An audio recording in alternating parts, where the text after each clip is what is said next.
You noble diggers, oh, stand up now. An exhaustive analysis of the credit system and of the instruments which it creates for its own use, credit, money, etc., lies beyond our plan. We merely wish to dwell here upon a few particular points, which are required to characterize the capitalist mode of production in general. We shall deal only with commercial and bank credit. The connection between the development of this form of credit and that of public credit will not be considered here.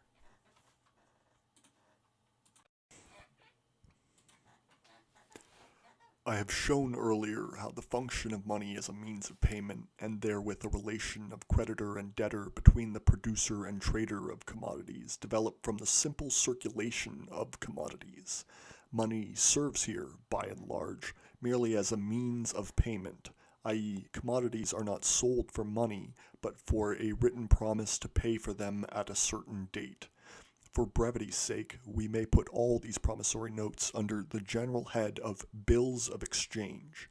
Such bills of exchange in their turn circulate as means of a payment until the day on which they fall due, and they form the actual commercial money, inasmuch as they ultimately neutralize one another through the balancing of claims and debts. They act absolutely as money, although there is no eventual transformation into actual money.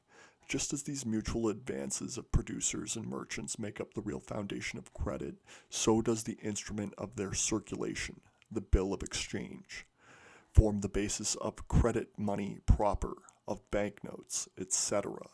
These do not rest upon the circulation of money, be it metallic or government-issued paper money, but rather upon the circulation of bills of exchange.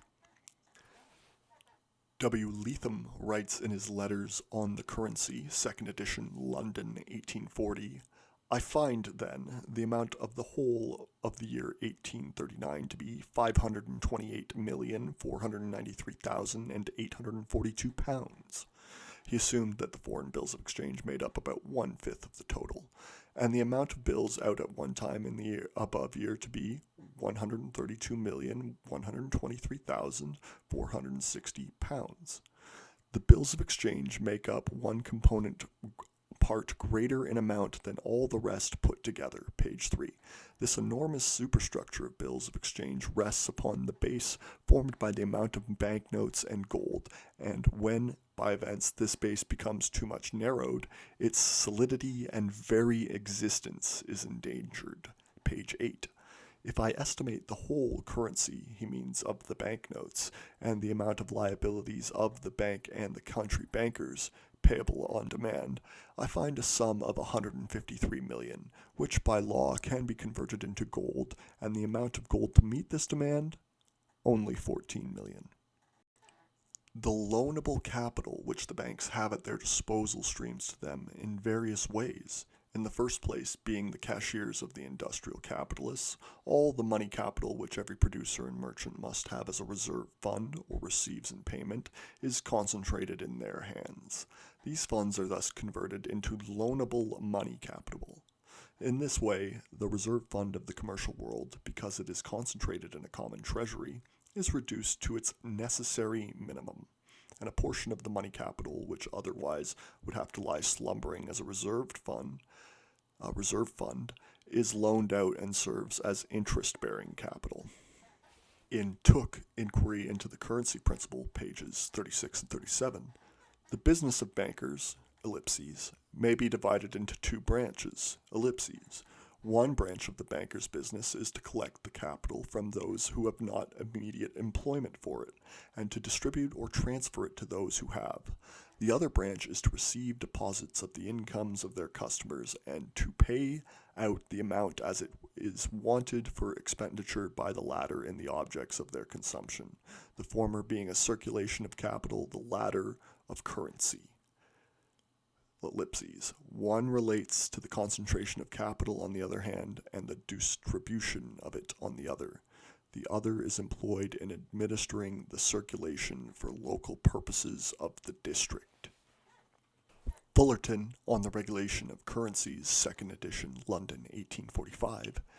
There is scarcely any shape into which credit can be cast in which it will not at times be called to perform the functions of money, and whether that shape be a banknote or a bill of exchange or a banker's check, the process is in every essential particular the same, and the result is the same.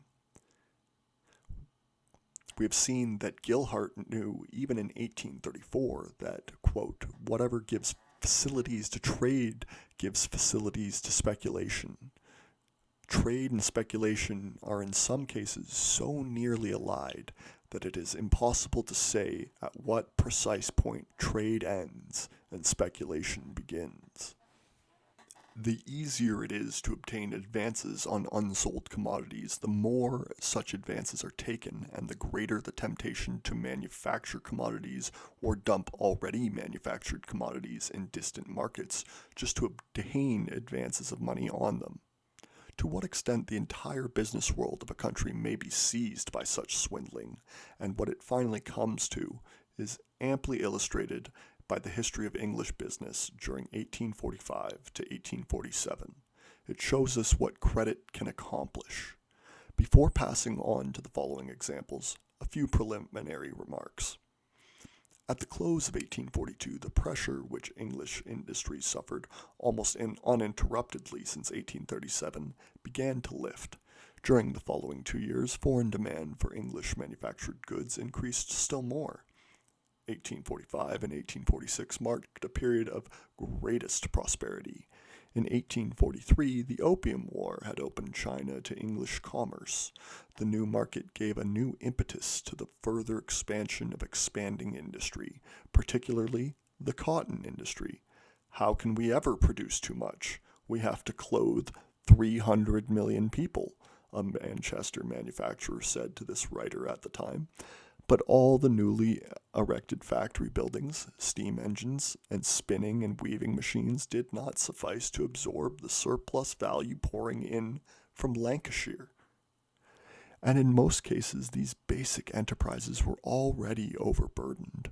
The enticingly high profits that led to far more extensive operations than justified by the available liquid resources. Yet there was credit easy to obtain and cheap. The bank discount rate stood low, 1% to 2% in 1844, less than 3% until 1845, October 1845, rising to 5% for a while, February 1846, and then dropping again to 3% in December 1846. The Bank of England had an unheard of supply of gold in its vaults. All inland quotations were higher than ever before. Why then allow this splendid opportunity to escape? Why not go in for all one was worth? Why not send all one could to manufacture foreign markets which pined for English goods? And why should not the manufacturer himself pocket the double gain arising from selling yarn and fabrics in the Far East and the return cargo in England? Thus arose the system of mass consignments to India and China against advanced payments, and this soon developed into a system of consignments purely for the sake of getting advances, as described in greater detail in the following notes, which led inevitably to overflooding the markets and a crash. The Manchester Guardian remarks in November 24th of 1847, Mr. A in London instructs Mr. B to buy from the manufacturer C in Manchester commodities for shipment to a Mr. D in East India. B pays C in 6 months' drafts to be made out by C on B. B secures himself by 6 months' drafts on A. As soon as the goods are shipped, A makes out 6 months' drafts on D against the mailed bill of lading. The shipper and the consignee were thus both put in possession of funds months before they actually paid for the goods, and very commonly, these bills were renewed at maturity on pretense of affording time for the returns in a long trade. Unfortunately, losses by such a trade, instead of leading to its contraction, led directly to its increase. The poorer men became, the greater need they had to purchase in order to make up, by new advances, the capital they had lost on past adventures. Purchases thus became not a question of supply and demand, but the most important part of finance operations of a firm laboring under difficulties. This fraudulent procedure remained in vogue so long as goods to and from India had to round the Cape in sailing vessels, but ever since they are being shipped in steamboats via the Suez Canal, this method of fabricating fictitious capital has been deprived of its basis, the long freight voyage. And ever since the telegraph informs the English businessman about the Indian market and the Indian merchant about the English market on the same day, this method has become totally impracticable.